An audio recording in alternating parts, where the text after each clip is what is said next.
João, mencionado nesse vídeo, é um personagem fictício que simboliza a resistência dos sertanejos contra os abusos dos cangaceiros e dos coronéis. Ele representa os muitos homens e mulheres que, apesar de viverem em condições difíceis, encontraram coragem para lutar contra a opressão e buscar justiça. João é uma figura arquetípica, inspirada nas histórias reais de resistência que ocorreram durante o período do cangaço no Nordeste brasileiro. Através dele, a narrativa busca ilustrar o espírito de luta e a determinação dos habitantes do sertão naquela época turbulenta. Nos anos 20, o cangaço estava em pleno auge, espalhando medo e caos pelo sertão nordestino. Liderados por Virgulino Ferreira da Silva, mais conhecido como Lampião, os cangaceiros tornaram-se uma força quase mitológica, desafiando as autoridades e impondo sua própria lei nas regiões áridas e esquecidas pelo governo. Lampião era um homem astuto e cruel, conhecido tanto por sua habilidade em combate quanto por sua capacidade de evadir a captura. Ele e seu bando, composto por homens e mulheres igualmente temíveis, atravessavam os estados do Ceará, Pernambuco, Alagoas, Sergipe, Bahia e Paraíba, saqueando cidades e fazendas, e deixando um rastro de destruição por onde passavam. Certa vez, numa pequena cidade do interior de Pernambuco, os moradores ouviram rumores de que o bando de Lampião estava se aproximando. O medo se espalhou rapidamente. As famílias mais abastadas esconderam seus pertences de valor e enviaram as mulheres e crianças para lugares mais seguros. Os homens da cidade, armados com o que tinham, se prepararam para defender suas casas, embora soubessem que tinham poucas chances contra os cangaceiros. Quando a noite caiu, o silêncio da cidade foi quebrado pelo trote dos cavalos e os gritos dos cangaceiros. Lampião e seu grupo invadiram a cidade, saqueando as lojas, incendiando casas e levando tudo de valor que encontravam. Aqueles que tentaram resistir foram brutalmente espancados ou mortos. Uma das vítimas desse ataque foi João, um jovem agricultor que havia se casado recentemente.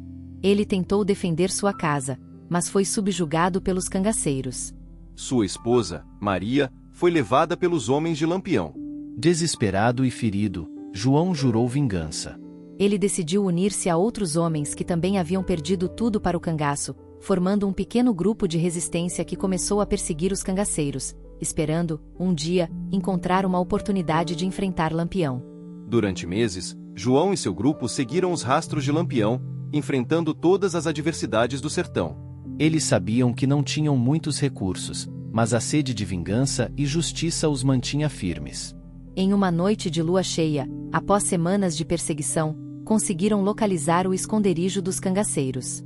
Com cautela e estratégia, atacaram o acampamento de surpresa. O confronto foi feroz e sangrento. Os cangaceiros, pegos desprevenidos, lutaram bravamente, mas João e seus homens estavam determinados. No meio da batalha, João encontrou Lampião. O duelo entre os dois foi intenso, com golpes sendo trocados em um ritmo frenético.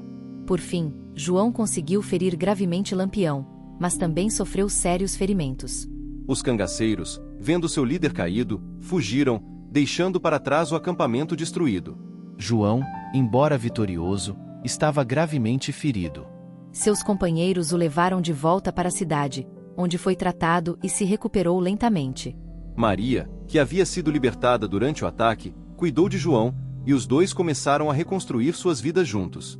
A história de João e sua luta contra Lampião espalhou-se pelo sertão, inspirando outros a resistirem ao cangaço. Embora o cangaço continuasse a ser uma ameaça por muitos anos, a coragem de pessoas como João mostrou que mesmo os mais poderosos podem ser desafiados. Assim, nos anos 20, o sertão nordestino foi palco de inúmeras histórias de bravura e sofrimento, onde o cangaço deixou uma marca indelével na memória do povo. Cada cidade, cada família tinha sua própria história de medo e resistência, um testemunho do impacto profundo e duradouro desse período tumultuado. Com o tempo, a história de João e sua resistência contra Lampião tornou-se uma lenda contada ao redor das fogueiras nas noites escuras do sertão. No entanto, o cangaço era apenas uma parte do complexo cenário social e político que dominava o Nordeste brasileiro nos anos 20. Além dos cangaceiros, os latifundiários, conhecidos como coronéis, detinham grande parte do poder na região. Esses homens controlavam vastas extensões de terra e exerciam influência política e econômica sobre as comunidades locais. Em muitas cidades, os coronéis eram a lei e a ordem, usando seu poder para garantir sua autoridade e manter a população submissa. Os coronéis empregavam jagunços, homens armados e leais que protegiam suas propriedades e impunham sua vontade. Esses jagunços eram conhecidos por sua brutalidade e eficiência, agindo como uma força paramilitar que mantinha a ordem conforme os interesses dos coronéis. Qualquer tentativa de desafiar o poder dos coronéis era rapidamente suprimida, muitas vezes com violência. Nesse ambiente tenso e opressivo, surgiram as volantes, forças policiais especialmente treinadas para combater os cangaceiros. As volantes eram compostas por homens rudes e endurecidos, que conheciam bem o terreno e as táticas de guerrilha usadas pelos cangaceiros. Elas eram lideradas por oficiais determinados a capturar ou matar Lampião e seu bando. As volantes perseguiam os cangaceiros por todo o sertão, muitas vezes se envolvendo em confrontos brutais e sangrentos. Em meio a essa turbulência, surgiram também movimentos messiânicos que prometiam redenção e salvação para os sofridos habitantes do sertão. Esses movimentos, liderados por figuras carismáticas que se apresentavam como profetas ou messias, atraíam grandes seguidores. Um dos mais famosos foi Antônio Conselheiro, que liderou a comunidade de Canudos no final do século XIX. Embora Canudos tenha sido destruída antes dos anos 20, sua memória ainda ressoava entre o povo do sertão, inspirando outros movimentos semelhantes. Esses líderes messiânicos ofereciam esperança em um mundo marcado pela violência e pela injustiça. Prometiam a chegada de um novo tempo, onde os pobres e oprimidos seriam finalmente libertados das garras dos coronéis e dos cangaceiros. As mensagens de redenção e justiça divina encontravam terreno fértil entre os sertanejos desesperados, que viam nesses movimentos uma possibilidade de mudança. Enquanto isso, a resistência contra o cangaço continuava.